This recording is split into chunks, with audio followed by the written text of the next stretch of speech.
Learning Mandarin is a journey that goes beyond vocabulary and grammar.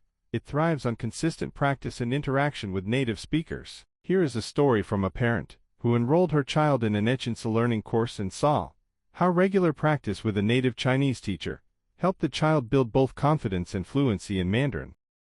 6 months ago, my 13-year-old son, Ethan, embarked on this challenge by enrolling in an e-Chinese learning course. His teacher, Ms. Lee, suggested 15-minute voice chats after class to help him practice speaking.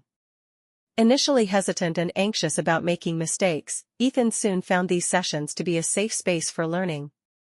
With Ms. Lee's patient guidance, he gradually gained confidence. Over the weeks, his vocabulary expanded, and he began stringing longer sentences together. One day, he excitedly shared that he had spoken for 10 minutes in Mandarin without getting stuck. Most importantly, he learned to embrace mistakes as opportunities for growth. After 5 months, Ethan's progress exceeded my expectations, proving that regular practice and communication are essential for mastering a language. If you are interested in having your kid learn Chinese online, sign up for a free trial class by leaving a comment below, and we will contact you as soon as possible.